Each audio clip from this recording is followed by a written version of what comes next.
Hi guys, आज हम लोग एक देखेंगे प्रोजेक्ट जिसमें लोग रिच टेक्स्ट एडिटर कैसे इंटीग्रेट करते हैं रिएक्ट जेएस में, ये देखेंगे। देखिए, किसी भी तरीके का आपका प्रोजेक्ट हो, आप अगर उसमें कंटेंट यूज़ कर रहे हैं, कंटेंट को फॉर्मेट करना पड़ता है। उसमें हेडिंग होता है, सब हेडिंग होता है, कुछ फॉन्ट बोल्ड होते हैं, कुछ इटैलिक होते हैं, कुछ बुलेट्स लगाने पड़ते हैं, कुछ नंबर बुलेट्स लगाने पड़ते हैं और अलग-अलग तरीके के आप फॉर्मेट करते हैं अपने टेक्स्ट को अच्छा दिखने के लिए वेब पेज पे। तो उस फॉर्मेट को आप एक-एक करके करेंगे या फिर एचटीएमएल से करेंगे तो बहुत ज़्यादा समय लगता है। उसको उस तरीके से करने के बजाय हम लोग उसमें रिच टेक्स्ट एडिटर लगाते इंटीग्रेट करते हैं और अपने कंटेंट को उस रिच टेक्स्ट एडिटर की हेल्प से फॉर्मेट करते हैं, जिससे हमारा काम आसान हो जाता है। मतलब एक तरीके से समझिए कि ऑफिस वर्ड में जो फीचर्स होती हैं, जैसे सेंटर करना, लेफ्ट राइट करना, किसी फॉन्ट को बोल्ड करना, किसी वर्ड को इटैलिक करना, स्ट्राइक थ्रू करना, और अगर कोड भी आप लिख रहे हैं तो कोड ब्लॉक क्रिएट करना, ये सारे काम आप कर सकते हैं एक रिच टेक्स्ट एडिटर से और ये आपके वेब पेज में उसी फॉर्मेट में दिखेगा भी। जैसे ब्लॉग का आप अगर कोई प्रोजेक्ट बनाते हैं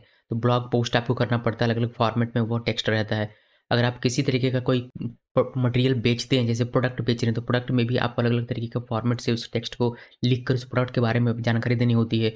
अगर आप कोई कोर्स बेचते हैं तो कोर्स का भी टेक्स्ट लिखना पड़ता है, आपको उसको भी अलग-अलग तरीके से फॉर्मेट करना पड़ता है। तो वो सारा कोई भी ऐसा प्रोजेक्ट जिस पे कि कंटेंट डाला जा रहा है, उसको फॉर्मेट करने की आवश्यकता होती है और उसको फॉर्मेट करने के लिए एक रिच टेक्स्ट एडिटर की आपको आवश्यकता पड़ेगी। तो हम लोग देखेंगे कि कैसे आप अपने रिएक्ट जेएस में उस रिच टेक्स्ट एडिटर को इंटीग्रेट करते हैं। आपको दिखाता हूँ डेमो प्रोजेक्ट का, फिर आपको अच्छी तरीके से समझ में आएगा कि मैं किस बारे में बात कर रहा हूँ। देन हम लोग इसमें अपना काम शुरू करेंगे। सो ये कुछ इस तरीके से आपको देखने को मिलेगा। ये हमारा रिच टेक्स्ट एडिटर जिसमें आप बोल्ड कर सकते हैं, इटैलिक कर सकते हैं, underline, strike through, code block create कर सकते हैं, पैराग्राफ, हेडिंग 1 2 3 4 5 6 क्रिएट कर सकते हैं, अनऑर्डर्ड लिस्ट, ऑर्डर लिस्ट और ब्लॉक कॉट और हॉरिजॉन्टल लाइन और लिंक क्रिएट कर सकते हैं, हार्ड ब्रेक कर सकते हैं, अंडो और रीडो कर सकते हैं। ये सारा काम कर सकते हैं। अभी इस पे अगर आप इंटर प्रेस करें तो ये बढ़ता जाता है, बट आप इसमें स्क्रॉल लगा सकते हैं, जिसे मैंने इसमें लगाया हुआ ओवरफ्लो करके स्क्रॉल लगाया हुआ है, तो ये आपके पूरे पेज को कैप्चर नहीं करेगा, ठीक है। तो ये सारी काम आप कर सकते हैं।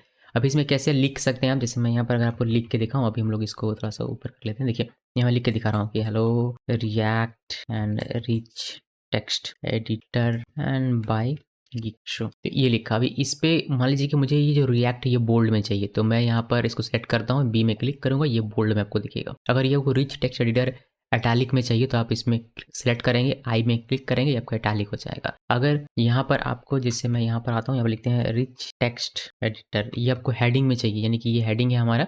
तो अगर आप इसको हेडिंग में चाहते हैं तो आप इसमें सिर्फ कर्सर को लेके जाइए, फिर सिलेक्ट भी कीजिएगा। तो और एच में क्लिक करेंगे तो ये आपको हेडिंग इस तरीके से बन के दिखाएगा। अगर आपको बुलेट चाहिए, bullet means hello 1, hello 2, hello 3, इस तरीके से कोई लिस्ट है आपका, इसको सिलेक्ट करना है और यहाँ पर ऑर्डर्ड लिस्ट या अनऑर्डर लिस्ट में क्लिक करेंगे तो बुलेट में दिखेगा, और ऑर्डर लिस्ट में क्लिक करेंगे तो 1 2 3 4 5 होकर दिखेगा। इस तरीके से आप लिस्ट भी क्रिएट कर सकते हैं। अगर आप ब्लॉक कॉट यानी कि कोई खास नाम, जैसे बाय गीकी शोज ये लिखते हैं और इसको ब्लॉक कॉट करते हैं, इसको सिलेक्ट करना है सिंपली और ब्लॉक कॉट यहाँ पर क्लिक करेंगे तो कुछ इस तरीके से ब्लॉक कॉट आपको दिखेगा। आप यहाँ से मार्जिन दे सकते हैं कि चिपक के ना दिखे, वो सब आप कर लीजिएगा, सीएसएस का काम है बस। बाकी अगर कोई कोड है तो आप कोड भी यहाँ पर लिख सकते हैं, जैसे मैं यहाँ पर आपको लिख के दिखाता हूँ। यहाँ पर लिखा मैंने HTML ओपनिंग और क्लोजिंग, और ये मैंने कि हेलो लिख दिया, बस छोटा सा लिखा हुआ है। आप कोड में क्लिक करेंगे, आप कोड इस तरीके से हाईलाइट कर सकते हैं, कोड ब्लॉक में क्लिक करके आप कोड ब्लॉक क्रिएट कर सकते हैं, इस तरीके से कर सकते हैं। ये आपका अभी यहाँ इस तरीके से दिख रहा है, लेकिन यहाँ पर आपको बेहतर तरीके से ये दिखेगा फॉर्मेट करके। सो ये कुछ इस तरीके से कोड है। अभी अगर मान लीजिए मुझे इसको क्या करना है, यहाँ पर टेक्स्ट हमने लिख दिया, उसका क्या हमारा काम रहता है, इसको या तो शो करवाना है इंस्टेंटली या फिर इसको डेटाबेस में भेजकर फिर वहाँ से कहीं ना कहीं शो करवाना होता है।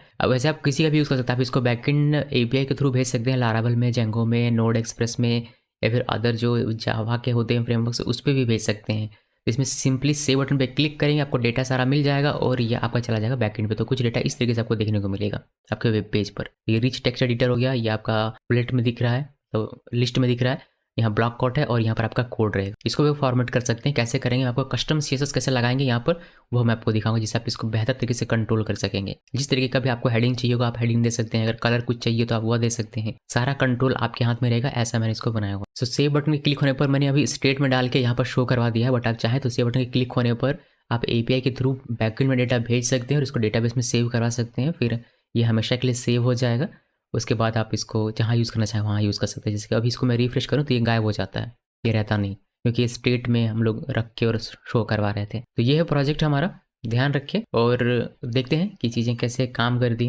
हमारी इसको कर देता हूँ क्लोज, बिकॉज इसका कोई खास यूज़ है नहीं, इसको क्लोज कर देते हैं। हमारा इस पे जो काम होने वाला है वह है टिप टैप। तो टिप टैप पे आएंगे उससे पहले प्रोजेक्ट क्रिएट कर लेते हैं। तो यहाँ पर आना है और प्रोजेक्ट क्रिएट, तो सी ड्राइव में रहते हैं हम लोग, सी ड्राइव में आया मैं, और यहाँ पर हम लोग प्रोजेक्ट क्रिएट करेंगे। npm क्रिएट और क्या नाम है इसका, वीट लेटेस्ट। इंटर की प्रेस कीजिए, प्रोजेक्ट का नाम लिखने का मौका मिलेगा, यहाँ पर लिखेगा रिएक्ट जेएस 18 टिप टैप, ये लिखना है। इंटर की प्रेस कीजिए और रिएक्ट सेलेक्ट करना है, यहाँ से जावास्क्रिप्ट सेलेक्ट करना है और प्रोजेक्ट हमारा क्रिएट हो जाएगा। इसके अंदर चलिए CLS करके और इसको ओपन कर लेते हैं, कोड डैश आर डॉट, ये हमारा इसी में क्रिएट हो जाएगा। देखिए हो गया। अभी हम लोग टर्मिनल वापस से ओपन कर लेते हैं और यहाँ पर सिंपली npm i लिख के सारे पैकेजेस को इंस्टॉल कर लेते हैं, जिससे कि हमारा ये प्रोजेक्ट सही तरीके से काम करना शुरू कर दे। चलिए हमारा प्रोजेक्ट सब क्रिएट होगा, सही तरीके से इंस्टॉल वगैरह हो चुका है। इसको एडिट कर लेते हैं थोड़ा सा। यहाँ पर आएंगे आप और यहाँ पर इससे पूरे को हटा दीजिए, app.css में कुछ नहीं चाहिए। यहाँ पर हमें ये पूरा नहीं चाहिए तो ये हटा देते हैं, और यहाँ से ये काउंट नहीं चाहिए और ये पूरा div नहीं चाहिए। जो नॉर्मली हम लोग हटाते हैं वही मैं हटा रहा हूँ। अगर मुझे शुरू से फॉलो करना है आपको पता होगा कि क्या हो रहा है। CSS से इसमें से कुछ नहीं चाहिए, इसको पूरे को हटा देना है और main.jsx में ये ऐसे का वैसे ही रहेगा और कुछ नहीं करना। आप index.html में आकर यहाँ पर इसको हटा सकते हैं। इसमें लिख दीजिए टेक्स्ट एडिटर, इसको सेव कर दीजिए। तो बस और कुछ खास है नहीं इसमें इसको हटाइए। अभी इसको रन करते हो, देखते हैं कि यहाँ प्रोजेक्ट दिखता कैसे है। यहाँ पर मैंने कुछ लिखा हुआ नहीं है, मैं यहाँ पर लिख देता हूँ एक, वरना आपको कुछ दिखेगा नहीं। तो यहाँ पर लिखिए h1, लिखिए हेलो रिएक्ट, तो सेव करते हैं और npm रन डेव करके इसको रन करता हूँ मैं, और ये हमारे इस पोर्ट पे रन होगा और यहाँ पर आपको देखने को मिल जाएगा हेलो रिएक्ट। ठीक है, बढ़िया दिख रहा है। H1 है तो थोड़ा सा बोल्ड होकर दिख रहा है। अब थोड़ा सा इसको प्रोजेक्ट की तरह से सोच के चलें, तो मैं चाहता हूँ कि यहाँ पर हमारा एक कंपोनेंट क्रिएट हो। तो मैं कंपोनेंट डायरेक्टरी बना लेता हूँ, कंपोनेंट से एक डायरेक्टरी बनाया जिसमें हमारा सारा कंपोनेंट रहेगा। इस पर मैं एक डायरेक्टरी बनाता हूँ ब्लॉग नाम से, ब्लॉग, और इस ब्लॉग के अंदर में हम लोग एक पेज क्रिएट करेंगे, न्यू पोस्ट डॉट JSX। ये बनाया RAFCE, ये लिखा, और ये रहने दीजिएगा अगर आपका एरर आए तो। मगर मेरे में नहीं आ रहा तो मैं इसको हटा देता हूँ। ठीक है, मेरे बिना उसके भी काम हो जाता। तो यहाँ पर न्यू पोस्ट है, इसको हम लोग चिपकाएंगे अपने app.jsx यहाँ पर। तो इसको हटाइए सिंपली और यहाँ लिखिए न्यू पोस्ट। ठीक है, तो वो यहाँ पर आ गया न्यू पोस्ट। अब यहाँ पर हम लोग अपना न्यू पोस्ट क्रिएट करने का जो एडिटर वगैरह वह सारा कुछ यहाँ पर देंगे। इस app.js की कोई काम नहीं है अब। तो यहाँ पर अगर आप देखेंगे अभी इसमें, तो आपको दिख जाएगा न्यू पोस्ट, बिकॉज अपने डिव के अंदर लिखा तो छोटा छोटा दिख रहा है, कोई नहीं, लेकिन ये काम हो रहा है हमारा। और हमें क्या करना है, हमें एक एडिटर क्रिएट करना है जो रिच टेक्स्ट एडिटर था वह। तो पहले इसके लिए आपको टिप टैप को इंस्टॉल करना पड़ेगा। तो इसको स्टॉप कीजिए और इंस्टॉल करने का देखिए कैसे इंस्टॉल होता है। तो इसको थोड़ा सा ऊपर करते हैं और आते हैं इसके ऑफिशियल डॉक पे, यानी कि यहाँ पर गूगल में लिख के सर्च कीजिएगा टिप टैप, आपको tiptap.dev इसकी ऑफिशियल वेबसाइट है जो यहाँ पर आपको मिल जाएगी। इसको क्लोज करना है और आपको ये ऑफिशियल वेबसाइट यहाँ पर मिल जाएगी। मतलब इसको ओपन कीजिएगा तो आपको tiptap.dev पे जाएगी, तो आपको इस तरीके से देखने मिलेगी। ये बहुत ही बेहतरीन और up to date text editor है जिसपे AI भी इंटीग्रेशन का अब अवेलेबल है। तो आप AI भी इंटीग्रेट कर सकते हैं अपने हिसाब से। बाकी एडिटर कुछ इस तरीके से दिखता है जैसा कि आपने देखा। ये यहाँ पर AI वगैरह भी देखिए, ये सब कुछ बढ़िया बना दिया उन्होंने। साइट थोड़ा सा चेंज मुझे लग रहा है, लेकिन अच्छा। चलते हैं गेट स्टार्टेड में, यहाँ पर क्लिक किया और ये हमें डॉक्यूमेंटेशन पे लेके जाएगा। यहाँ पर इंस्टॉलेशन में जाएंगे तो ये इसका रिच टिप टैप का आप यूज़ हर एक फ्रेमवर्क या फिर लाइब्रेरी के साथ कर सकते हैं। जैसे रिएक्ट के साथ कर सकते हैं, वनीला जावास्क्रिप्ट के साथ कर सकते हैं, नेक्स्ट जिसके साथ Vue3 Vue2 नेक्स्ट के साथ, बाकी यहाँ पर PHP बाकी सब के साथ कर सकते हैं। और यहाँ पर देखिए अलग अलग यहाँ पर और भी दिया गया, एंगुलर वगैरह के लिए भी दिया गया। हम लोग को फिलहाल क्या देखना है, रिएक्ट के साथ। रिएक्ट में क्लिक कीजिए और ये आपको लेके चला जाएगा रिएक्ट के डॉक्यूमेंटेशन पे। देखिए रिएक्ट के डॉक्यूमेंटेशन पर हम लोग हैं अभी। यहाँ पर ये कहता है कि आपको पहले एक रिएक्ट का प्रोजेक्ट क्रिएट करना है जो इन्होंने क्रिएट रिएक्ट ऐप से यूज़ किया हुआ है, जिसका कोई यूज़ भी नहीं करता, लेकिन प्रोजेक्ट हमारा क्रिएट है, हमें उसको करने की आवश्यकता नहीं। हम लोग यहाँ से डिपेंडेंसी इंस्टॉल करेंगे। तो ये पूरा आप कॉपी कीजिए और आइए अपने प्रोजेक्ट पे और सिंपली यहाँ पर पेस्ट करके और सब इंटर की प्रेस कीजिए। ये आपका इंस्टॉल होगा। क्या वो tip tap react package install होगा, फिर टिप टैप PM इंस्टॉल होगा, फिर टिप टैप स्टार्टर की टेक इंस्टॉल होगा। तो ये सारी चीज़ें हमारी यहाँ पर इंस्टॉल होने वाली है, जिससे हम लोग इसमें काम कर पाएंगे आसान तरीके से। तो इसको इंस्टॉल होने देते हैं। और ये कहता है कि आपको एक नया कॉम्पोनेंट क्रिएट करना पड़ेगा टिप टैप.jsx के नाम से। आप कोई भी नाम रख सकते हैं बट इसी नाम से रखना है। उसके बाद ये पूरा का पूरा आपको मिल जाता है। ये एक दे रहा है कि आप एडिटर प्रोवाइडर का यूज़ कर सकते हैं, बट हम लोग इसका यूज़ नहीं करेंगे। इसके वजह हम लोग हुक का यूज़ करेंगे जो कि यूज़ एडिटर होता है। तो या तो आप एडिटर प्रोवाइडर का यूज़ करें या फिर आप यूज़ करें यूज़ एडिटर हुक का। तो में से किसी एक का यूज़ करना है, हम लोग हुक का यूज़ करेंगे जिसके लिए ये कोड दिया गया है। तो ये पूरा कॉपी करके और चिपकाएंगे जिससे हमारा ये काम करना शुरू कर देगा। और इसको हमें जाके हमारे किसी एक जो मेन होगा जैसे app.jsx से होगा या फिर हमारे लिए न्यू post.jsx से, तो वहाँ पर हम इसको चिपका देंगे, हमारा ये काम करना शुरू कर देगा। और कंज्यूम ये हम लोग यूज़ नहीं कर रहे हैं तो इसको देखने की आवश्यकता नहीं है। कंप्लीट एग्जाम्पल यहाँ पर एक कंप्लीट डेमो यहाँ पर दिया गया है जिसमें पूरा एडिटर बना के देखिए बोल्ड इटैलिक ये सब बना के रिएक्ट के लिए भी, व्यू के लिए भी और इसके लिए भी। तो रिएक्ट में रहेंगे तो आप ये पूरा का पूरा कॉपी कर सकते हैं, ये पूरा का पूरा। हालांकि आप कुछ एक्सटेंशन यहाँ पर एक्स्ट्रा इन्होंने यूज़ किया होगा, जैसे एक्सटेंशन कलर का हो गया, ये वाला हो गया, ये हो गया, हमने वो सब किया हुआ नहीं, हमने स्टार्टर किट बस लिया हुआ है और ये हमारे पास है। तो आप इसका यूज़ कर सकते हैं अगर आप करना चाहें तो, बट हम लोग इसका करेंगे नहीं, करेंगे लेकिन हम लोग अपने तरीके से कुछ कुछ चीज़ें करेंगे। जैसे हमारे पास एक्सटेंशन वगैरह नहीं है, मैं आपको दिखाऊंगा कि एक्सटेंशन का क्या मतलब होता है, कैसे उसका यूज़ करते हैं, अभी आपको समझ में आ जाएगा। देखते हैं ये हमारा इंस्टॉल हो गया होगा, ये इंस्टॉल हो गया है और उसमें कुछ खास करना है नहीं, बस इंस्टॉल ही करना होता है। इंस्टॉल किया, अभी एक कॉम्पोनेंट बनाइए, यहाँ पर कॉम्पोनेंट डायरेक्टरी पे एक कॉम्पोनेंट बनाते हैं, इसका नाम रखते हैं tiptap.jsx और यहाँ पर RAFCE इस तरह से लिखा, ये हमारा एक टिप टैप आ गया। अभी ये टिप टैप जो हमारा है ये मुझे न्यू पोस्ट पे लगा देना है, यानी कि यहाँ पर इसको हटाइए यहाँ पर इसको टिप टैप, ठीक है। तो ये न्यू पोस्ट में हमारा ये एडिटर दिखने लगेगा, यानी कि हमारा अल्टीमेटली ये यहाँ पर दिखने लगेगा। यहाँ पर क्यों नहीं दिख रहा सिस्टम में, टिप टैप न्यू पोस्ट हो गया, हमने इसको रन नहीं किया, npm run dev और यहाँ ये ऑटो रिफ्रेश होगा, टिप टैप दिख रहा है, आप लोगों को नहीं दिख रहा होगा, लेकिन जूम करने से देखिए आपको दिखेगा। बट मैं जूम बात पे जूम करना जरूरी नहीं है, बिकॉज अननेसेसरी इसको दिखाने की भी आवश्यकता नहीं है, बस सुन के भरोसा कर लीजिए। सो ये हो गया। अभी क्या करना है, अभी हमें अपना एडिटर बनाना है। एडिटर बनाने के लिए आपको इंपोर्ट करना है, क्या आपको इंपोर्ट करना है यूज़ एडिटर हुक को और एडिटर कंटेंट को टिप टैप रिएक्ट से, इसको इंपोर्ट करना है। फिर स्टार्टर किट जो हमने इंस्टॉल किया था उससे आपको इंपोर्ट करना है स्टार्टर किट, तो इंस्टॉल करनी है और मतलब इंपोर्ट करनी है और कुछ भी यहाँ पर इंपोर्ट करना है नहीं। यहाँ पर हम लोग एक बनाएंगे वेरिएबल जिसमें हम लोग अपने एक्सटेंशन को डिफाइन करेंगे। जैसे हमारे केस में अभी एक स्टार्टर किट हमारे एक एक्सटेंशन के रूप में काम करेगा। यहाँ पर कॉन्स्ट लिखिए और एक्सटेंशंस स्क्वायर ब्रैकेट के अंदर में जो स्टार्टर किट जो हमारा इंपोर्ट किया हुआ उसको लिख देना है। और यहाँ पर कुछ है नहीं, अगर कुछ होगा हमारा एक्स्ट्रा तो उसको हम लोग यहाँ पर मेंशन करेंगे। जैसे कि जब आप इंस्टॉल करेंगे कोई एक्सटेंशन, ये मान लीजिए कि एक हमारा एक्सटेंशन है, तो यहाँ पर आपको उसको मेंशन करना पड़ता है, जैसे कि ये एक्सटेंशन बाद में जाके हमारे पूरे एडिटर पे यूज़ होगा। कैसे यूज़ होगा अभी मैं आपको दिखाऊंगा। इसके अलावा एक कंटेंट का बना लेते हैं कि इनिशियल क्या कंटेंट होगा, तो कॉन्स्ट कंटेंट इक्वल इसको एम्प्टी रखते हैं। तो बैकटिक का मैंने यहाँ यूज़ किया हुआ, इसको एम्प्टी रख देते हैं। अब यहाँ पर हम लोग एक जो हमारा ये बना हुआ है इसी पर हम लोग काम करेंगे। तो यहाँ पर ये जो है हमारा रिटर्न के बाहर बट इसके अंदर में रहना है और यहाँ पर लिखना है कॉन्स्ट, लिखिए एडिटर। ये सब कोड मैं यहीं से लिख रहा हूँ, अगर आप देखेंगे मैं बस कस्टमाइज़ कर रहा हूँ इसको, जिसकी वजह से मैं इसको कॉपी पेस्ट नहीं कर रहा हूँ यहाँ से। जैसे एग्जाम्पल दिया हुआ ना यहाँ नीचे, इसी यही कोड हम लोग यहाँ पर लिख रहे हैं, बस थोड़ा सा अलग तरीके से मैं सेपरेट करके लिख रहा हूँ जिससे कि समझने में आसानी हो। देखिए ये हम लोग लिखेंगे, ये है और इसके नीचे अगर आप आएंगे तो यहाँ पर आपको मिलेगा कोड और भी। देखिए एक्सटेंशन ये इस तरीके से हम यहाँ पर लिखा हुआ है। स्टार्टर किट कॉन्फ़िगर भी इसमें कॉन्फ़िगर भी किया हुआ है, बट हमने किया नहीं है, हमने सिंपली स्टार्टर किट लिख दिया। कॉन्फ़िग करना तो डॉट कॉन्फ़िग ला के आप कर सकते हैं। बाकी कंटेंट था हमने इसको एम्प्टी रखा है, इन्होंने अपना कंटेंट डिफॉल्ट डाल दिया हुआ है और ये सारी चीज़ें इन्होंने की। तो हम लोग बस यही काम करें लेकिन अपने तरीके से कर रहे हैं जिससे कि हमारा बेहतर थोड़ा सा दिखे और समझने में आपको ईजी हो। और यहाँ पर हम लोग इस हुक का यूज़ करेंगे, तो एडिटर इक्वल यूज़ एडिटर और पैरेंथेसिस देना है, फिर कर्ली ओपन कर्ली क्लोज। और यहाँ पर हम लोग जो भी एक्सटेंशन आपको इस एडिटर में यूज़ करना है वो आप देंगे, तो सारा हमारा एक्सटेंशन में रहेगा तो वह दे दिया, और जो कंटेंट रहेगा वह भी आपको देना है, तो मैंने कंटेंट दे दिया। तो ये दो चीज़ें हमने अपने एडिटर में दे दी हुई हैं। इसके बाद आप सिंपली पहले चेक करेंगे कि आपका एडिटर नल है क्या, तो इसके लिए आप इफ़ यहाँ पर एक लिख दीजिए, वरना आपको अगर चेक नहीं करेंगे तो आपको एरर देगा। If not editor then return करना है रिटर्न नल, और यहीं पर हमारा ये समाप्त हो जाएगा। ठीक है, ये हमने कर लिया। इसको करने के बाद अब आपका काम है कि अब आप अपना एडिटर बनाते हुए चलिए और कुछ खास करना है नहीं। तो यहाँ पर आप डिव को हटा दीजिए या फिर एक डिव लिख ही देते हैं। यहाँ पर डिव लिख दिया, इंटर की प्रेस करते हैं और यहाँ पर आइए, यहाँ पर एक और डिव लिखते हैं और यहाँ पर हम लोग इसको बटन के तौर पर लिखेंगे।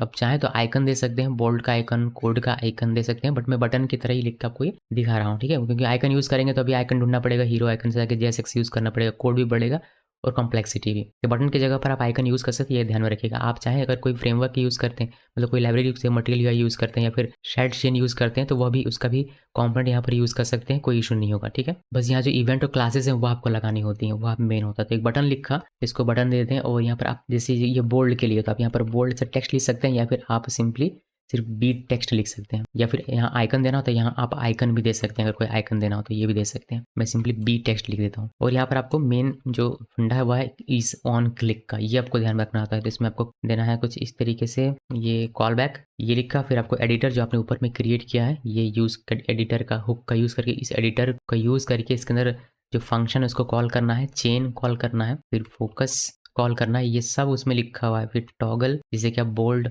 इनेबल डिसेबल कर सकें, तो ये टॉगल बोल्ड और पैरेंथेसिस देकर डॉट रन, बस इतना लिखिए, ये आपका काम हो गया। फिर ये आप डिसेबल, इसमें एक डिसेबल प्रॉपर्टी लिखकर इक्वल और curly open curly close not editor dot can, ये सब वहीं से लिखना है, इसमें ज़्यादा कुछ दिमाग लगाने की आवश्यकता नहीं है। कैन भी मैं आपको दिखाऊंगा, चेन, और यहाँ से लिखना है focus dot toggle bold dot run. मतलब अगर बोल्ड में क्लिक किया तो वह बोल्ड होके दिखेगा, वरना नहीं दिखेगा, ऐसे यहाँ पर कहा जा रहा है, ठीक है। उसके बाद आपको क्लास नेम देना होता है। क्लास नेम आप इसको एक्टिव और नॉट एक्टिव करते हैं, इसमें आपको पैरेंथेसिस नहीं, मतलब कॉट नहीं, कर्ली ओपन कर्ली क्लोज देना पड़ेगा। यहाँ पर आपको check editor dot is active करके एक आता है प्रॉपर्टी, इसको चेक करना होता है। इज एडिटर व इज एक्टिव, अगर ये बोल्ड है तो कॉट देना है, और फिर यहाँ पर इज एक्टिव इज एक्टिव, ये सब कुछ उन्होंने बना के दिया है जो हम लोग यहाँ पर यूज कर रहे हैं, बस इतना लिखिए। और आई बिलीव ये आपका काम करना चाहिए। आप इस को सेव करें, सेव करने के बाद यहाँ पर आप जाते हैं तो आपको देखिए यहाँ पर एक बटन दिख रहा है बोल्ड का, दिख रहा होगा, तो ये आपका एक बन गया, ठीक है, एक आपका बन चुका है। आप इसमें आप बोल्ड का आप कर सकते हैं, लेकिन वह एडिटर हमारा नहीं दिख रहा, तो मैं पहले एडिटर लेकर आता हूँ। एडिटर लाने के लिए बहुत ही आसान सा काम करना है हमें, यहाँ पर सबसे नीचे आना है, यानी कि ये जो डिव है जिसके अंदर सारा हमारा बटन रहेगा, उस डिव के बाहर आइए और यहाँ पर एक डिव बना लीजिए अपना खुद का, जिससे कुछ एडिट करना हो तो यहाँ पर कर सकते हैं। और यहाँ पर एडिटर कॉन्टेंट जो हमने ऊपर इम्पोर्ट किया है उसको लाना है, ये सेल्फ क्लोजिंग होता है, और यहाँ पर आपको लिखना है एडिटर इक्वल एडिटर जो बना हुआ है वह, ये लिखा। उसके बाद बस आई थिंक इतना लिखने से हमारा काम हो जाना चाहिए। इतना लिखा, रिफ्रेश किया, देखिए यहाँ पर आपको एक दिख रहा है, इसमें बॉर्डर वगैरह देना पड़ेगा, ऐसे दिखता नहीं है, जब तक क्लिक ना करे तब तक ये दिखता नहीं, तो क्लिक करने से यहाँ पर दिखता है हेलो, और इसको बोल्ड करके देखते हैं, इसमें सेलेक्ट किया, इसमें क्लिक किया, देखिए बोल्ड होकर दिख रहा है, इसमें जो भी टाइप करेंगे बोल्ड होकर आपको देखिए, दिख रहा है बोल्ड होकर। बोल्ड से हटाना तो सेलेक्ट करना है, इसमें बी में क्लिक करना है, ये बोल्ड से हट जाएगा, इधर का बोल्ड इधर बिना बोल्ड है, इसको जूम करता आपको दिखेगा सामने से, देखिए इधर का बोल्ड है इधर का बिना बोल्ड है, इधर का बोल्ड करना है तो सिलेक्ट करना है, बी में क्लिक करना है, ये बोल्ड होकर दिखेगा, ठीक है जी। तो यहाँ तक तो हमारा ये बन गया हुआ है, मतलब ये काम कर रहा है। अब हमें बस इटैलिक बनाना है, स्ट्राइक थ्रू बनाना है, लिंक बनाना है, कोड बनाना है, ये सब बनाते हुए चलिए, और ये आपका काम करता हुआ चलेगा। चलिए बनाते हैं एक एक करके नहीं बनाएंगे, एक तो मैंने आपको दिखा दिया, अभी मैं क्विकली इसको बनाऊंगा, वरना इसमें एक एक करके बनाएंगे तो बहुत सारे बटन बनाने हैं, बहुत ज़्यादा समय लगेगा। ये जो बी है ये मैं स्ट्रॉन्ग के अंदर रख देता हूँ, स्ट्रॉन्ग टैग के अंदर में, ये लेगा नहीं क्या कि ये लेगा स्ट्रॉन्ग और बी, इस तरीके से मैं कह रहा था, ताकि ये बी आई थिंक बोल्ड अगर यहाँ दिख जाए तो ये ज़्यादा बेहतर दिखेगा। देखिए बी बोल्ड में दिख रहा तो आपको पता चलेगा कि इससे बोल्ड होने वाला, इसलिए मैंने ये लिखा। जैसे टैलिक को हम लोग उसके अंदर उसके अपने टैग के अंदर रख देंगे, ठीक है। तो ये हो गया काम, ये नहीं आ रहा। अब इसी के साथ एक बटन भी बना के रख ही देता हूँ यहाँ पर, एक बटन सेव का बटन, तो बटन लिखा यहाँ पर लिख दीजिए सेव, तो सेव कीजिए, और यहाँ पर देखेंगे एक बटन दिख जाएगा, यहाँ पर हमारा पूरा टूल बार रहेगा, या फिर मेन्यू बार जो भी आप कहना चाहें। यहाँ पर हमारा एडिटर रहेगा और यहाँ पर सेव का बटन रहेगा, जिसको स्टाइलिंग वगैरह किया नहीं है, आप सीएसएस का यूज़ करके स्टाइल कर सकते हैं, टेलविन का यूज़ करके स्टाइल कर सकते हैं। आपको टेलविन का करके दिखाऊंगा कि इसमें क्या प्रॉब्लम होता है और कैसे इसको फिक्स करना होता है। लेकिन उससे पहले जो और भी हमारे पास स्टाइलिंग होते हैं, जैसे अभी बोल्ड दिखाया, मैं आपको इटैलिक दिखा रहा हूँ, फिर हम लोग देखेंगे अंडरलाइन, फिर देखेंगे स्ट्राइक थ्रू, फिर कोड, ये सब दिखाऊंगा। तो ये जो कोड है यहाँ पर है, अगर आपको देखना हो कभी, यहाँ पर आपको आना है, और यहाँ जो आपका था कि यहाँ पर ये सब लिखा, और यहीं से मैंने इसको कॉपी किया। मैं आपको बोल्ड का दिखा देता हूँ जिससे आपको समझ में रहेगा कि हाँ यहाँ से कॉपी किया गया। पहले मुझे मिले तो मैं आपको दिखाऊँ, देखिए ये यहाँ देख रहे हैं, जूम करना पड़ेगा क्या, देखिए जूम कर दिया मैंने। बटन ऑन क्लिक पे यही लिखा था editor chain focus toggle bold run, ये लिखा था। फिर डिसेबल्ड में ये नॉट देकर एडिटर डॉट कैन, ये chain focus toggle bold run, ये क्या था, फिर क्लास में ये हमने लिखा था। बस यहीं से ये पूरा का पूरा कॉपी करके ऑन क्लिक मैंने उठा के चिपका दिया वहाँ पर। उसी तरीके से यहाँ पर आप देखेंगे ये दिखा रहा है इटैलिक के लिए, तो यहाँ से मैं कॉपी करूँगा इसको और ये पूरा चिपका दूंगा। फिर उसी तरीके से यहाँ पर आप देखेंगे स्ट्राइक थ्रू के लिए है, तो यहाँ से आपको कॉपी करना है, पूरा चिपका देना है क्लास नेम के साथ। यहाँ से कोड के लिए है, और यहाँ से इसके नीचे आपको मिल जाएगा क्लियर मार्क, क्लियर नोट, ये सब चाहिए नहीं तो ये सब नहीं करेंगे। पैराग्राफ चाहिए होगा, इसको कॉपी कर लेंगे। H1 चाहिए होगा, H2, H3, H4, H5, H6, bullet list चाहिए होगा, ऑर्डर लिस्ट चाहिए होगा, कोड ब्लॉक चाहिए होगा, block code, horizontal ruler, hard break चाहिए होगा, तो अंडो रीडो और पर्पल, ये कलर के लिए उन्होंने दिया हुआ है, तो इसके लिए एक्सटेंशन लगता है अलग से, बट ये सब हम लोग करेंगे नहीं, ठीक है। एक्सटेंशन तो मैं आपको दिखाऊंगा यूज़ करके कि कैसे यूज़ करते हैं, लेकिन कलर वाला नहीं करेंगे, अंडरलाइन करेंगे, क्योंकि बाय डिफॉल्ट अंडरलाइन आपको देता नहीं, अंडरलाइन के लिए आपको अलग से एक्सटेंशन लगाना पड़ता है। लिंक भी नहीं देता, लिंक भी आपको लगाना पड़ता है, लिंक का बताया नहीं क्या है। तो ये कोड में यहाँ पर, और एक एक करके करने के वजह मैं सबको कर लेता हूँ फिर आपको दिखाता हूँ। तो मैंने यहाँ लगभग सबका लिख दिया हुआ है, आप देख सकते हैं। मैं आपको एक बार दिखाता हूँ, एक गो थ्रू एक बार हो लेते हैं, इसमें से इसको हटाते हैं, थोड़ा सा हो जाएगा वाइड। देखिए एक बटन बनाया मैंने सेम वहीं से कॉपी पेस्ट करके, और यहाँ पर वैसे टैलिक के लिए आई लिख दिया है EM के अंदर, जिससे वो ये थोड़ा सा टेढ़ा होकर दिखेगा। उसी के थ्रू स्ट्राइक थ्रू के लिए S टैग के अंदर इसको लिख दिया ताकि वो क्रॉस होकर दिखेगा आपको। और फिर हमने कोड का यहाँ पर लिखा हुआ है, कोड ब्लॉक का लिखा हुआ है, फिर P का लिखा हुआ है, इनके पैराग्राफ के लिए P लिख दिया हुआ है। और फिर आप देखें H1 लिखा है, H2, H3, H4, H5, H6 लिखा और नीचे अंडरलाइन मतलब अनऑर्डर लिस्ट के लिए, अंडरलाइन नहीं, ऑर्डर लिस्ट के लिए लिखा है यूएल, फिर यहाँ पर ओएल लिखा है यानी कि ऑर्डर लिस्ट के लिए, फिर ब्लॉक कॉट के लिए बीक्यू लिख दिया है, हॉरिजॉन्टल रूलर के लिए एचआर लिख दिया हुआ है, और हार्ड ब्रेक के लिए ये लिखा हुआ है अंडो और रीडो यहाँ पर लिख दिया हुआ है। ये सब है। इसको सेव करेंगे आप, सेव करके अगर आप यहाँ पर देखेंगे रिफ्रेश हो गया होगा, देखिए ये कुछ इसलिए दिखेगा। यहाँ पर एडिटर है आपका, आप यहाँ पर लिखिए हेलो, इंटर की प्रेस कीजिए, hello this is tip tap, ये लिखा, यहाँ पर लिखिए हेलो 1, हेलो 2, हेलो 3 पाई की शो, ये लिख दिया। अब देखिए ये मान लीजिए कि ये हेलो मुझे हेडिंग में चाहिए, तो यहाँ पर क्लिक करेंगे, ये मेरा हेडिंग हो जाएगा, हो गया। अभी ये मुझे चाहिए मान लीजिए टिप टैप बोल्ड में, तो यहाँ पर बी में क्लिक करूँगा, ये बोल्ड हो जाएगा। दिख रहा है ना सबको? थोड़ा सा जूम कर दूँ क्या? और देखिए ठीक है, ये लिस्ट में चाहिए तो मैं यहाँ पर इसको सेलेक्ट करता हूँ, और लिस्ट कहाँ है? अनऑर्डर लिस्ट, देखिए यूएल है अनऑर्डर लिस्ट में, तो इस तरीके से हो जाएगा। अगर आपको ब्लॉक कॉट में चाहिए तो इसको सेलेक्ट कीजिए और ब्लॉक कॉट में क्लिक कीजिए, ब्लॉक कॉट में हो जाएगा। अगर आपको चाहिए हॉरिजॉन्टल लाइन तो आप इसमें क्लिक करके कर सकते हैं। आपको रिडो अंडो करना, जैसे अंडो कर दिया तो ये हो गया, रिडो करना तो ये हो गया, इस तरीके से आप कर सकते हैं। बाकी कोड ब्लॉक वगैरह आप यहाँ पर देख सकते हैं। जैसे दिस को मैं स्ट्राइक थ्रू करना चाहता हूँ तो मैं इस पर क्लिक करूँगा तो ये स्ट्राइक थ्रू हो जाएगा, हो गया। हेलो को अगर इटैलिक करना है यहाँ पर सेलेक्ट करके, देखिए ये इटैलिक हो गया, हो रहा है। तो पूरा एडिटर हमारा सही तरीके से काम कर रहा है, इसमें कोई इशू नहीं है। आप CSS लिख कर इसको बेहतर तरीके से कलर कोड कर सकते हैं, ये आपको अच्छा दिखने लगेगा, जैसा मेरा दिख रहा था बिल्कुल वैसे ही, उसमें कोई इशू होगी नहीं। तो ये आप अपना CSS लगा के कर सकते हैं। अभी मैंने कोई भी किसी भी तरीके का CSS लगाया नहीं है, ना तो कस्टम CSS लगाया हुआ है और ना ही मैंने लगाया हुआ है टेलविन CSS, कुछ भी मैंने नहीं लगाया हुआ है। तो ये पूरा का पूरा हमारा, लेकिन यहाँ पर अंडरलाइन मुझे नहीं दिख रहा और लिंक मुझे नहीं दिख रहा। तो अंडरलाइन अगर आपको करना है तो अंडरलाइन आपको मिलता नहीं है बाय डिफ़ॉल्ट, इसके लिए आपको एक्सटेंशन इंस्टॉल करना पड़ेगा। तो चलिए मैं आपको दिखाता हूँ अंडरलाइन कैसे आप लेकर आएंगे, बिकॉज वो भी एक इंपॉर्टेंट है। अंडरलाइन तो चाहिए होता है। तो इसके लिए आपको यहाँ पर देखिए एक्सटेंशन में क्लिक करना पड़ेगा, यहाँ पर क्लिक करना है। यहाँ पर बहुत सारे एक्सटेंशन आपको मिलते हैं यहाँ पर, यही तो इसकी खास बात है। आपको डिटेल अगर बनाना अपने कंटेंट में चाहिए तो आप इसको इस एक्सटेंशन का यूज़ कर सकते हैं। आपको फाइल हैंडल करना उसके लिए एक्सटेंशन है, मैथमेटिक्स के लिए है, यूनिक आईडी के लिए, एआई के लिए यहाँ पर दिया इन्होंने दिया, टेबल कंटेंट के लिए यहाँ पर है, और बबल मेन्यू के लिए यहाँ पर है, बुलेट के लिए यहाँ पर है। बट मुझे अभी के लिए चाहिए क्या? अंडरलाइन। यहाँ पर लिखना है अंडरलाइन, ऐसे लिखिए और ये आपको दे देगा। यहाँ पर क्लिक करना है। ये मैं आपको बता रहा हूँ कि एक्सटेंशन कैसे आप यूज़ कर सकते हैं। बस इसको कॉपी करना है और इसको इंस्टॉल करना पड़ेगा। इसको कॉपी किया और कोड में आइए, इसको स्टॉप कीजिए, यहाँ पर पेस्ट कीजिए, इंटर की प्रेस, और ये आपका हो रहा है इंस्टॉल। देखिए इंस्टॉल ये हो गया होगा। यहाँ पर आप इसको वेरीफाई भी कर सकते हैं, पैकेज डॉट जेसन फाइल पे जाके देखिए एक्सटेंशन अंडरलाइन हो गया। बाकी टिप टैप का तो है ही यहाँ पर। तो ये हो गया। इसको यूज़ कैसे करना है अपने कोड पे, मतलब अभी जो अपने इसको किया इंस्टॉल, तो इसको यूज़ कैसे करना होता है यहाँ पर आप देखेंगे तो ये बता रहा है कि कैसे उसको कॉन्फ़िगर कर सकते हैं, बट हमें वैसे करना है नहीं। बाकी यहाँ पर एडिटर कमांड सेट अंडरलाइन इस तरीके से लिखना है, टॉगल करने के लिए ये लिखना है, टॉगल अंडरलाइन लिखना होता है, फिर अनसेट करने के लिए अनसेट अंडरलाइन ये आपको यूज़ करना होगा। बाकी यहाँ पर उन्होंने ये यूजेस में दिया होगा कैसे इसको यूज़ करना होता है। देखिए पहले आपको इसको इंपोर्ट करना पड़ेगा। इंपोर्ट करने के बाद आप अपने एक्सटेंशन में इसको मेंशन करेंगे, जैसे हम लोग करेंगे अभी। उसके बाद इसके लिए जो आपका बनेगा वो बनेगा कुछ इस तरीके से। यहाँ पर देखिए अगर मैं दिखा सकूँ, ये उन्होंने अलग अलग करके दिखाया हुआ है कि टॉगल करने के लिए तो हमें ये टॉगल वाला ही चाहिए होगा। ये सेट और अनसेट नहीं, अलग अलग नहीं करेंगे, एक टॉगल वाला ये यूज़ कर लेंगे, ठीक है जी। तो ये है हमारा। अभी चलिए मैं आपको दिखाता हूँ इसको कोड में कि कैसे करना होता है।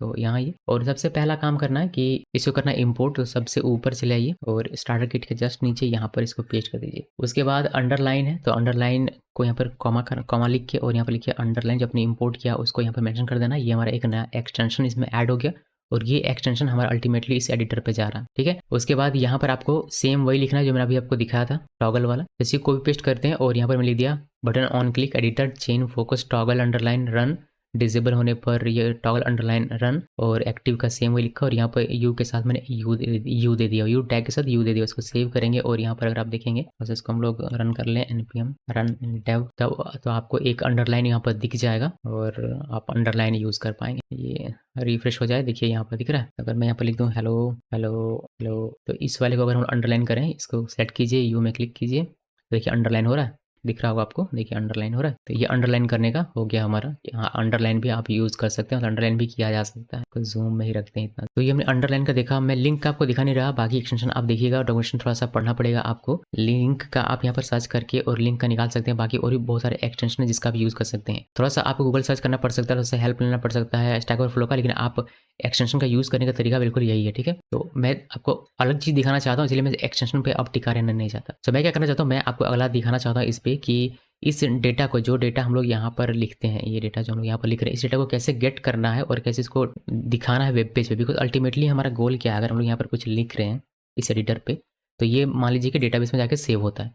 डेटाबेस में ये फॉर्मेट होगा इस तरीके से कि बोल्ड हो गया, ये हमारा हेडिंग हो गया, ये डेटाबेस में जाकर सेव होगा और फिर से वेब पेज में दिखाना भी होता है। जैसे ब्लॉग पोस्ट किस तरीके से होता है कि किसी ने पोस्ट डाला, राइटर ने या फिर ऑथर ने, और फिर वो व्यूअर को दिखता है, इसी फॉर्मेट पे दिखता है। तो इसी फॉर्मेट पे अगर मुझे इसको वेब पेज पे दिखाना हो, यहाँ नीचे पे दिखा देंगे, नीचे अगर दिखाना हो, कहीं भी दिखाना हो किसी भी पेज में, तो कैसे दिखाएंगे वह पहले ये डेटा गेट कैसे करेंगे, पहले ये तो पता हो, फिर तो शो करने की बात आती है। तो इसको गेट कैसे करते हैं, यानी कि एडिटर का डेटा गेट कैसे करते हैं वह देखिए। तो यहाँ पर आना है, मैं चाहता हूँ कि सेव बटन के क्लिक होने पर दिखे, तो इवेंट लगाना पड़ेगा एक, यहाँ पर बटन में आइए और यहाँ पर लगाइए ऑन क्लिक, ये इवेंट आ गया। इस पर हम लोग हैंडल एडिटर कंटेंट इस तरीके से एक इवेंट बनाएंगे, इसको कॉपी करते हैं और सिंपली ऊपर चलाइए यहाँ पर, और आई थिंक इसके नीचे यहाँ पर करते हैं कॉन्स्ट लिखा, और जो हमारा नाम था वही रखेंगे यहाँ पर, और ये हो गया। और यहाँ पर लिखिए कॉन्स्ट HTML इक्वल और एडिटर डॉट गेट HTML, ये लिखा। ये गेट HTML कहाँ से मिलता है, ये इस एडिटर, ये जो हमारा ऑब्जेक्ट बना है इस पर एक फंक्शन मिलता है गेट HTML, गेट जेसन। अगर कोई जेसन में ये डेटा चाहिए तो गेट जेसन लगा सकते हैं, अगर HTML चाहिए तो HTML लगा सकते हैं। ये आई बिलीव डॉक्यूमेंटेशन में होगा। देखिए मैं होम पेज पे हूँ, ऐसे गेट स्टार्टेड में आना है और यहाँ आउटपुट करके होगा एक, देखिए आउटपुट, इसमें जाएंगे तो यहाँ पर आपको मिलेगा 3 तरह के फंक्शन, एक मिलेगा जेसन, एक HTML और एक y.js। बट हमें ये 2 पे फोकस रखना है। अगर आपको जेसन में डेटा चाहिए तो जेसन के लिए यहाँ पे बताया गया है कि जेसन कैसे यूज़ करेंगे। एडिटर डॉट गेट जेसन लिखेंगे तो जो भी आपका कंटेंट होगा जेसन के रूप में आपको मिलेगा, फिर वो जेसन के रूप में आपका डेटाबेस में सेव होगा, फिर वो आपको जेसन के रूप में ही गेट होगा, तो उसको जेसन से HTML में बदलना पड़ेगा, फिर आपको वेब पेज में दिखेगा। उसी तरीके से अगर आप HTML का यूज़ करते हैं, गेट HTML का, यहाँ पर आइए, गेट HTML का यूज़ करते हैं तो गेट HTML में आपको पूरा का पूरा HTML ही मिल जाएगा और HTML ही जाके सेव होगा आपके डेटाबेस में, फिर HTML ही दिखेगा, लेकिन उसको पार्स करना पड़ेगा आपको फ्रंट एंड पे। तो ये पूरा का पूरा फंडा है दिखाने का। बाकी यहाँ पर एक y.js है जिसको भी देखने की आवश्यकता नहीं है। ओके, सो ये 2 फॉर्मेट में आप सेव कर सकते हैं अपने डेटा को, जेसन में और HTML में। लोग ज़्यादातर HTML में करते हैं। HTML में करने के पीछे रीज़न ये है कि कल को मुझे एडिटर चेंज करना है, टिप टैप यूज़ ना करके कोई दूसरा अगर यूज़ करना है तो उसमें भी HTML होता है, तो मैं उस पर ईजिली स्विच कर सकता हूँ, इसीलिए HTML का यूज़ करते हैं। बट HTML का यूज़ करने में आपको ध्यान ये रखना होता है कि आपको चीज़ें स्किप करनी है, पार्स करनी है दिखाते वक्त, वरना कोई ऐसा मतलब अनट्रस्टेड बंदा ना हो जो आपके एप्लीकेशन में कोई मलिशियस स्क्रिप्ट रन करवा दे। क्योंकि HTML आप ले रहे हैं डायरेक्टली तो थोड़ा सा रिस्की हो सकता है, मगर उसको सॉल्व किया जा सकता है। ऐसा नहीं कि HTML आप करना ही नहीं है, रिस्की बोल दिया मैंने तो ऐसा नहीं, उसको पार्स कर सकते हैं आप, तो वो सारे काम आप कर सकते हैं। ठीक है, चलिए मैं आपको दिखाता हूँ कि कैसे पार्स करना होता है HTML को दिखाने वक्त और कैसे इसको सेव करते हैं। पहले तो हम लोग इसको स्ट्रेट में रखेंगे और दिखाता हूँ पहले कि ये गेट कैसे होता है कंसोल करके। ठीक है, तो वापस से कोड में आते हैं और ये हमारा गेट HTML करते ही एडिटर में जो भी कंटेंट है वो सारा का सारा HTML चलाएगा। आप इसको यहाँ पर CLG करके देख सकते हैं, HTML सेव किया। और आइए एडिटर पे, यहाँ आइए, इसको कीजिए रिफ्रेश एक बार, इसमें इंस्पेक्ट में कंसोल में रहिए और इतना बड़ा कर लेते हैं। ठीक है, अभी यहाँ पर सिंपली छोटा सा लिखेंगे हेलो वर्ल्ड। इस पर क्या लगा हुआ है, सेव करेंगे, P टैग लगा हुआ रहता है और देखिए आपको इस तरीके से दिखता है। अगर मैं यहाँ पर वर्ल्ड की जगह पर इसको बोल्ड कर दूँ वर्ल्ड को और सेव में क्लिक करूँ तो अब देखिए हेलो और ये वर्ल्ड स्ट्रॉन्ग टैग के साथ आता है। इसमें क्या होता है, इसमें HTML का जो टैग होता है वो यहाँ पर आप सेट कर रहे होते हैं, इसी से फॉर्मेट होता है। जाहिर सी बात है, अल्टीमेटली ये तो HTML ही है ना। इसी तरीके से आपका H1 होगा और बाकी सारे होंगे, तो मैं आपको दिखा नहीं रहा बट आपको समझ में आ गया। अब यहाँ पर आप एक स्टेट बनाकर उसको स्टेट में सेट कीजिए, फिर इसको दिखा सकते हैं। बट ऐसे ना करके इसको थोड़ा सा इंडिपेंडेंट बनाते हैं और हम लोग यहाँ पर कुछ भी नहीं करेंगे, बस डेटा गेट करने का काम करेंगे। और गेट करने के बाद उस डेटा का क्या करना है, स्टेट के थ्रू दिखाना है या फिर डेटाबेस में भेजना है, वह काम इसका पेरेंट करेगा जहाँ पर इस एडिटर को यूज़ किया जा रहा है। बिकॉज अगर हम लोग यहीं पर काम करेंगे तो ये बहुत स्पेसिफिक हो जाएगा कि किसी एक स्टेट में रहे या फिर किसी एक डेटाबेस के टेबल में ही जाए। वैसा ना करके इसको इंडिपेंडेंट बनाते हैं कि कोई भी इस एडिटर को टिप टैप कॉम्पोनेंट को कोई भी यूज़ कर सकता है, उसके पास डेटा चला जाएगा पेरेंट के पास और वह पेरेंट जो चाहे उस डेटा के साथ कर सकता है। तो ये किसी भी कॉम्पोनेंट में यूज़ किया जा सकेगा। तो यहाँ पर अगर हम लोग उसका यूज़ लिख देंगे कि डेटाबेस में जा, तो यहीं पर सिर्फ मतलब उसी डेटाबेस में जाएगा या फिर उसी स्टेट में जाएगा। तो वैसा ना करके हम लोग क्या करेंगे, ये जो HTML कंटेंट है हमारा, इसको उसके पेरेंट के पास भेजेंगे और पेरेंट डिसाइड करेगा कि उस कंटेंट के साथ करना क्या है। तो पेरेंट के पास डेटा जाना है, यानी कि चाइल्ड से पेरेंट के पास डेटा पास करना है। आपको याद होगा अगर मेरे मास्टर React.js कोर्स को आपने देखा है तो मैंने उसमें बताया था कि आप किस तरीके से चाइल्ड से पेरेंट के पास डेटा पास कर सकते हैं। बिल्कुल उसी का हम लोग यहाँ पर यूज़ करने वाले हैं और देखिए कि कैसे यूज़ होता है। तो आपको जाना पड़ेगा अपने पेरेंट के पास। देखिए पेरेंट हमारे यहाँ पर ये है और यहाँ पर हम लोग एक इवेंट बनाते हैं जिसका मैंने नाम रखा है handle editor content save equal दीजिए यहाँ पर और यहाँ पर एरो देना है और ये हमारे यहाँ पर एचटीएमएल का कंटेंट आएगा, तो इसको हम लोग लिखेंगे यहाँ पर हमें प्रॉप के रूप में इसको लिखना पड़ेगा, यहाँ पर आएगा। और फिर आप इसको चाहें तो यहाँ से कंसोल कर सकते हैं, या फिर आपको जो करना है आप यहाँ से कर सकते हैं। ये होगी, ये एचटीएमएल मतलब एचटीएमएल का कंटेंट है हमारा, ठीक है। एचटीएमएल की जगह पर आप कुछ भी लिख सकते हैं अपनी मर्जी से। अभी यहाँ पर आना है और हमें यहाँ पर एक अपना खुद का प्रॉप की तरह पास करना है, बट इवेंट की तरह आपको ये दिखेगा, और इसमें लगा देना है ये हैंडल एडिटर कंटेंट। तो हमारा ये चला जाएगा चाइल्ड से, देखिए जिस तरीके से फ्लो होता है हमारा एचटीएमएल का यहाँ पर आएगा, और ये यहाँ पर आएगा। आप एचटीएमएल यहाँ पर जो लिख रहे हैं ये आपने यहाँ पर लिखा होगा, देखिए एचटीएमएल, और ये तो यहाँ पर से हमें इसको भेजना पड़ेगा। भेजने के लिए क्या करना है, सिंपली क्योंकि ये एज अ प्रॉप आ रहा है ये वाला, तो इससे हमें एज अ प्रॉप यहाँ पर मिलेगा। यहाँ पर हम लोग डी स्ट्रक्चर इसको कर लेंगे, यहाँ नहीं, यहाँ पर डी स्ट्रक्चर कर लेंगे पहले इसको, इसी से डी स्ट्रक्चर किया, या फिर प्रॉप्स डॉट करके आपको करना पड़ता है। डी स्ट्रक्चर कर लिया, इसको कर देते हैं कमेंट, इसका यहाँ पर कोई काम नहीं है, और इसको पेस्ट करना है, और यहाँ पर सिंपली एचटीएमएल को बस इतना कीजिए, और आपका डेटा आपके पेरेंट के पास चला जाएगा यहाँ पर, ठीक है। तो अब पेरेंट चाहे जो मर्जी इसको करे, एचटीएमएल में इस तरीके से कंसोल लॉग कर ले, या फिर इसको स्टेट में दिखा ले, या फिर डेटाबेस के पास भेज दे।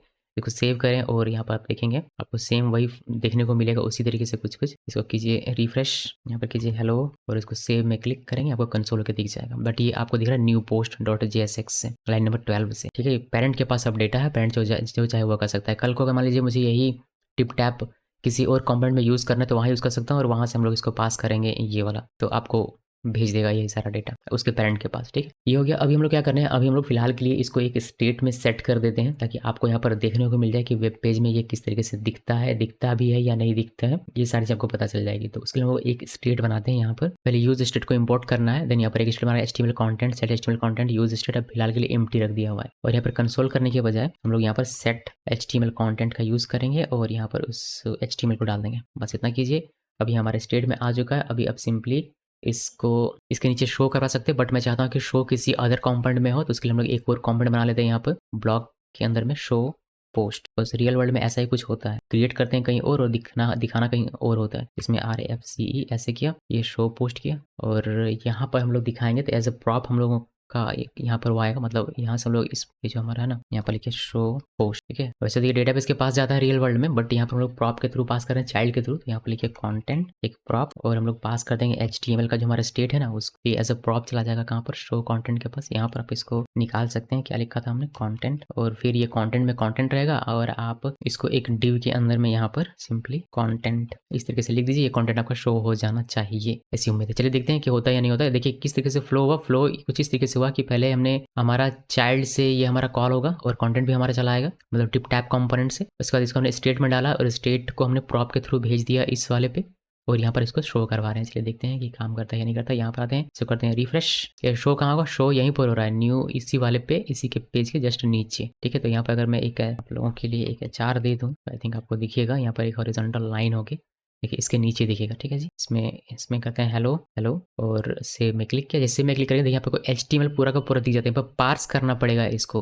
ये पूरा का पूरा HTML दिखता है, यही मैं कह रहा था कि इसको पार्स करना पड़ेगा आपको। ये पूरा का पूरा HTML नहीं दिखना चाहिए हमें, तो यहाँ दिखना है कि अगर पैराग्राफ है तो P दिखना चाहिए, अगर बोल्ड है, जैसे ये बोल्ड है, लीजिए इसको बोल्ड कर दिया, तो ये बोल्ड यहाँ पर स्ट्रॉन्ग होकर दिखना चाहिए था, बोल्ड होकर, ना कि टैग। तो हमें एक्चुअल जो फॉर्मेटेड डेटा है वह चाहिए, ना कि इस तरीके से टैग वाला नहीं चाहिए। तो उसके लिए आपको क्या करना पड़ेगा, उसके लिए आप यहाँ आइए, और इसको कीजिए पहले स्टॉप। एक पार्स का पैकेज होता है, इसको हमें इंस्टॉल करना पड़ेगा। तो यहाँ पर आना है, और यहाँ हमें जाना पड़ेगा npm.js के पास, npmjs.com के पास, और सबसे ज़्यादा यही यूज़ होता है, इसलिए मैं इसको यूज़ कर रहा हूँ। पेस्ट नहीं हुआ क्या, ये पेस्ट इंटर की प्रेस किया, HTML रिएक्ट पार्सर, इसको क्लिक करना है, और इसमें क्लिक करना है कि HTML रिएक्ट पार्सर। ये हो गया, कितने का है ये, इतना आप देख सकते हैं कि कितना वीकली डाउनलोड होता है, भयंकर सा डाउनलोड होता है एकदम HTML रिएक्ट पार्सर। इसको करना है कॉपी, और यहाँ आना है, और सिंपली यहाँ पर पेस्ट करना है, इंटर की प्रेस कीजिए, और आई बिलीव आपको इंस्टॉल हो जाएगा। इंस्टॉल होने के बाद इसमें क्या कह रहा है, इसको आपको इंपोर्ट करना पड़ेगा कुछ इस तरीके से। चलिए इंपोर्ट कर लेते हैं, और सिंपली पार्स फंक्शन के अंदर में अपना कंटेंट लिख देना, फिर आपका काम हो जाएगा। बहुत ही ईजी सा है। इंस्टॉल हो गया, और यहाँ पर इंपोर्ट कर लेना, बिकॉज यहीं पर हम लोग दिखा रहे हैं ना,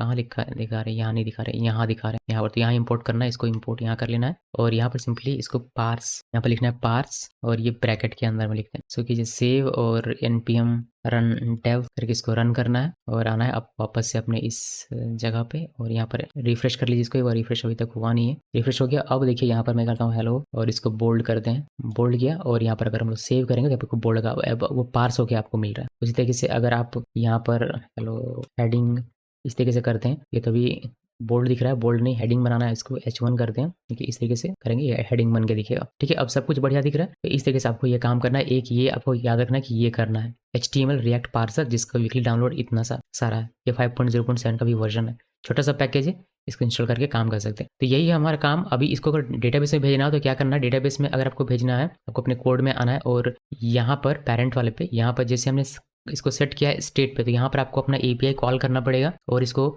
लारावेल पे या फिर जेंगो पे या फिर नोड एक्सप्रेस पे जहाँ भी भेजना आप भेज सकते हैं। ये HTML कंटेंट बेस आपको भेजना है। अगर आपको सुपा बेस यूज़ करना है तो सुपा बेस भी आप यूज़ करके इसको भेज सकते हैं, बट मैं आपको दिखा नहीं रहा, लेकिन आप वो काम कर सकते हैं। ठीक है, तो यहाँ पर बस आपको कॉल करना है API और इसको डेटाबेस में भेज देना है, फिर डेटाबेस पे रिट्रीव करना है और रिट्रीव करने के बाद जो आएगा उसको आपको प्रॉप के थ्रू पास करना है। अगर प्रॉप के थ्रू पास नहीं भी करते हैं, बिकॉज ये एलिमिनेट हो जाएगा यहाँ से, डायरेक्टली आप उसको यहाँ पर डेटाबेस से रिट्रीव करके और पास करके दिखा सकते हैं। तो इतना ही है और इसमें कुछ खास है नहीं। लेकिन इसके अलावा मैं आपको कुछ दिखाना चाहता हूँ कि इसको ब्यूटीफुल कैसे बनाएंगे। वैसे आप CSS का यूज़ करके इसको बना सकते हैं, मगर मैं आपको दिखाता हूँ कि टेलविंड का यूज़ करके कैसे बनाते हैं।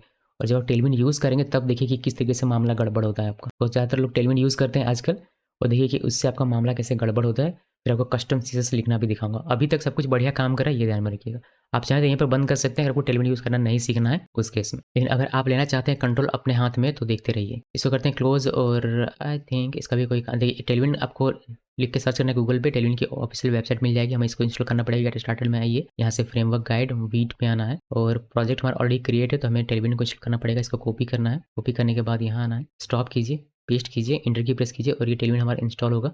उसके बाद हमें टेलविंड की कॉन्फ़िग फाइल चाहिए होगी, तो इस पूरे को कॉपी करते हैं और सिंपली यहाँ आना है, पेस्ट करना है, इंटर की प्रेस कीजिए, ये हमारा कॉन्फ़िग फाइल क्रिएट करके हमें दे देगा। उसके बाद हमें कंटेंट पे ये लिखना पड़ेगा। तो यहाँ से यहाँ तक का हमने कॉपी किया, कॉपी करने के बाद यहाँ आना है और कॉन्फ़िग फाइल पे जाना है, टेलविंड के कॉन्फ़िग फाइल पे कंटेंट पे यहाँ आना है और यहाँ पर पेस्ट करना है। पेस्ट करने के बाद आप इसको, ये जो पूरा यूटिलिटी है इसको index.css पे डालेंगे। तो इसको हम लोग यहाँ आए और यहाँ पर आपको index.css फाइल मिल जाएगी, इसमें पेस्ट करना है, सेव करना है, इसका काम खत्म। और आई थिंक टेलविंड पे और कोई काम है नहीं, एक छोटा सा काम और है, लेकिन जब उसका एरर आएगा तब मैं आपको दिखाऊंगा कि उसको कैसे करते हैं। अभी के लिए बस इतना ही है। जैसे आपने टेलविंड इसमें लगाया, टेलविंड जैसे हमने इसमें लगाया और अब इसको रन करेंगे, CLS करते हैं और npm run dev किया हमने। जैसे हमने ये किया और हम लोग एडिटर में आते हैं और इसको रिफ्रेश करते हैं, देखिए आपका ये सारा जो फॉर्मेट है वह अलग तरीके से दिखने लगता है। और आप यहाँ पर एडिटर में लिखेंगे हेलो और इसको किया सिलेक्ट, इसको बोल्ड बनाया, तो बोल्ड तो यहाँ पर दिख रहा है, सेव में करेंगे यहाँ पर आपको बोल्ड दे रहा है, बट ये पूरा बटन आपका एक अलग ही तरीके से दिखने लगा। इसके साथ ही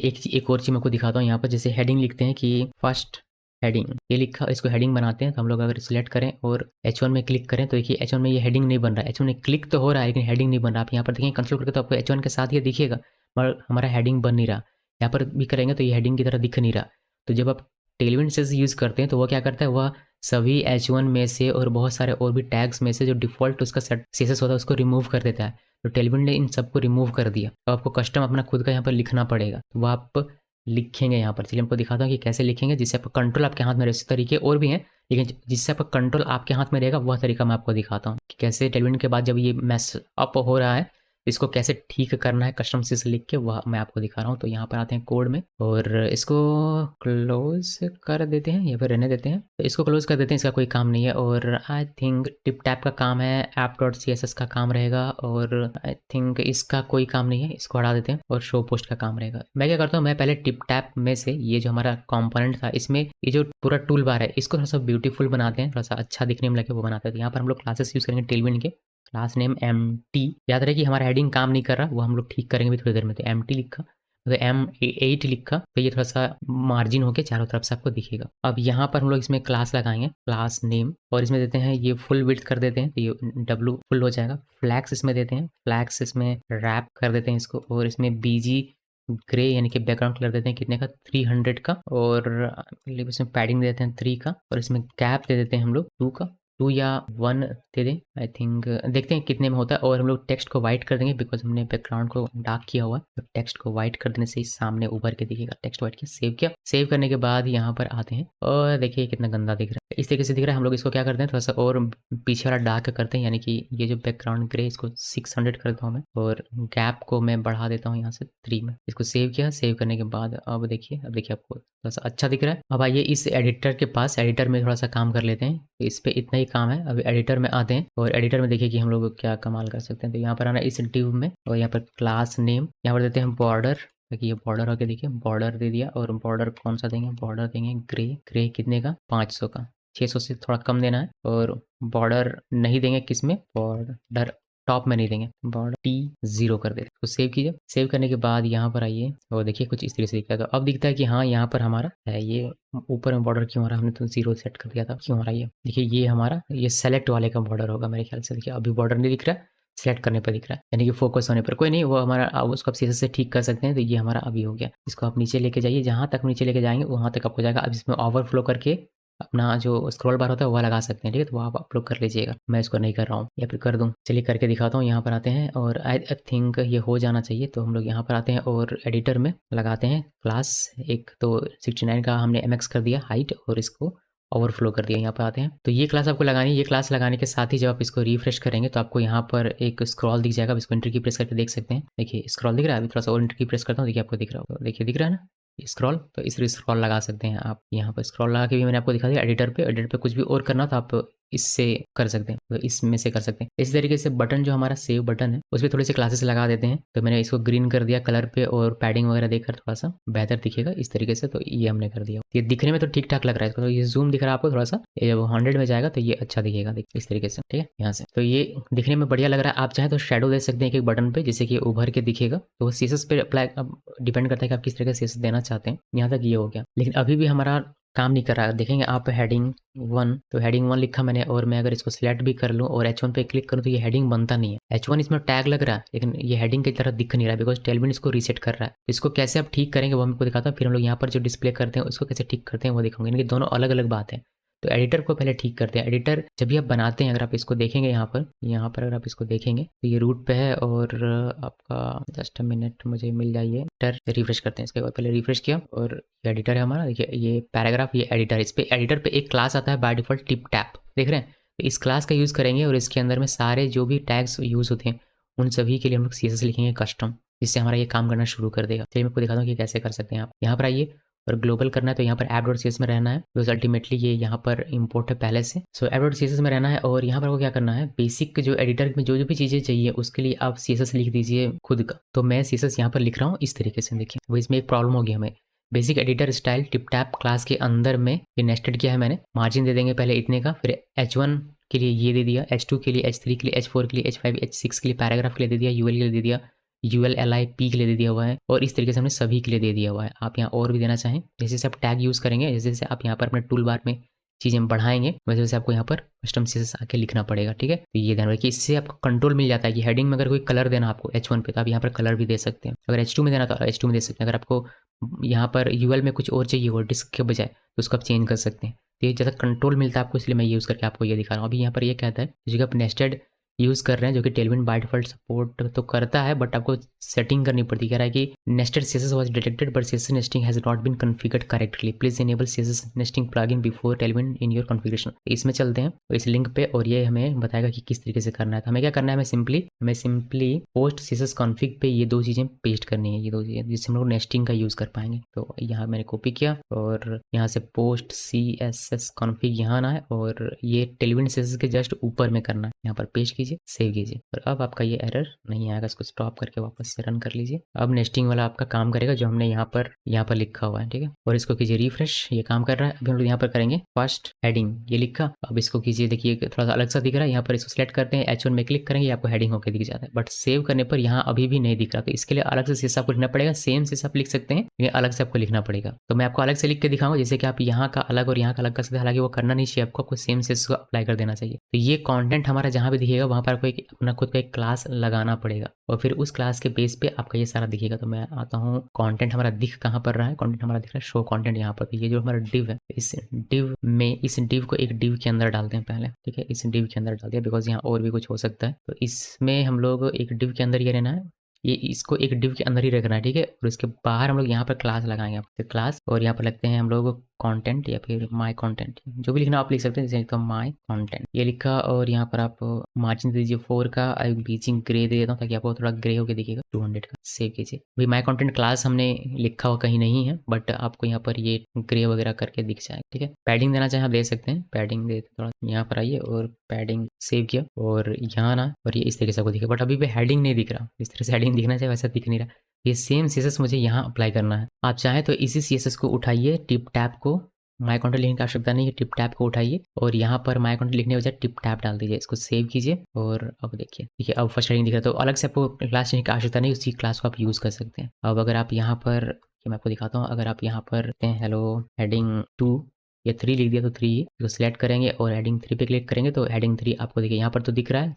अगर यहाँ पर करेंगे तो आपको हेडिंग 3 यहाँ पे दिखेगा, यानी कि अब जैसा यहाँ लिखेंगे फॉर्मेट होकर दिखेगा, वही फॉर्मेट आपको यहाँ पर भी मिलने वाला है। तो ये काम आप कर सकते हैं, ठीक है। अगर हमने कस्टम सीएसएस अपना खुद का लगाया हुआ है, हमने अपना दिमाग लगाया हुआ है। बाकी सीएसएस आपको देखना तो यहाँ से आप कंसोल करके देख लीजिएगा। तो ये है पूरा। अगर टेलविन यूज़ करते हैं तो उस केस में आपको इसको इस तरीके से यूज़ करना पड़ सकता। और इसमें कुछ खास है नहीं दिखाने को, जो कि मैं आपको दिखाऊं, बस इतना ही था। बाकी डेटाबेस में आपको भेजना जरूर है, मैं आपको बताऊंगा अभी आपका टास्क क्या है और चीज़ें कैसे करनी होती हैं वही बताऊँ। सो इतना ही है दोस्तों, इसमें और कुछ खास मुझे याद नहीं आ रहा कि मैं आपको कुछ और बताऊँ इसमें, बिकॉज इसमें और कुछ है भी नहीं। देखिए एक चीज़ मैं आपको बता देता हूँ, अगर आपको चाहिए कि जो एडिटर है उस पर सीएसएस कुछ और दिखे और आपका जो कंटेंट है उस पर सीएसएस कुछ और दिखे, तो आप अपना खुद का क्लास बना के और इसके नीचे यहाँ पर क्लास, वह क्लास लिख के और सेम फॉर्मेट या फिर अलग फॉर्मेट लिख सकते हैं सीएसएस का, ठीक है। तो आपको अलग अलग दिखेगा, बट ऐसा होता नहीं है। जो आप यहाँ एडिटर में लिखते हैं वही आपको चाहिए होता है अपने वेब पेज पे। तो ये हो गया। अभी इस पे आपका काम क्या है, मेरा काम तो यहाँ समाप्त हो जाता है। आपका काम क्या है, आपका काम ये है कि ये जो कंटेंट आ रहा है, या फिर यहाँ नहीं, कहाँ गया भाई, न्यू पोस्ट कंटेंट यहाँ पर आ रहा था ना, कंटेंट यहाँ पर आ रहा है जिसको हम स्टेट में सेट कर रहे थे। ये कंटेंट जो आ रहा है, ये कंटेंट, इस कंटेंट को आपको क्या करना है, एचटीएमएल कंटेंट को इसको स्टेट में ना रख के इसको आपको डेटाबेस में भेजना है एपीआई कॉल करके। आप डेटाबेस में बनाइएगा, एक किसी का भी यूज़ करें, आप डेंगो का यूज़ कर रहे हो, लारावेल का या फिर नोड एक्सप्रेस का, सुपरबेस का यूज़ करेंगे, बहुत ईजी हो जाएगा। तो जिसका भी आप यूज़ कर रहे हो, डेटाबेस कॉल करने का कोड आपको यहाँ पर लिखना है, उसको डेटाबेस में सेव करवाना है। डेटाबेस में सेव करवाने के बाद रिट्रीव करवाना है आपको इस कंपोनेंट में। तो ये टास्क है आपका। और साथ में आपका एक और टास्क है कि इसको आपको अगर अपने प्रोजेक्ट में, मतलब अपने रिज्यूमे में इंक्लूड करना हो कि आपने इस तरीके से एक रिच टेक्स्ट एडिटर बनाया है, तो आपसे मैं रिक्वेस्ट करूँगा कि आप इस स्टाइल को जरूर से चेंज कीजिएगा। ये कलर चेंज करना है, थोड़ा सा एडिटर और बढ़िया बनाना है। इसको बाय डिफ़ॉल्ट आप हाइट दीजिए इतने का, स्क्रॉल यहाँ पर लगाइए। ये जैसे कि इनिशियली ऐसे दिखता ना, तो ये उतना अच्छा दिखता नहीं है।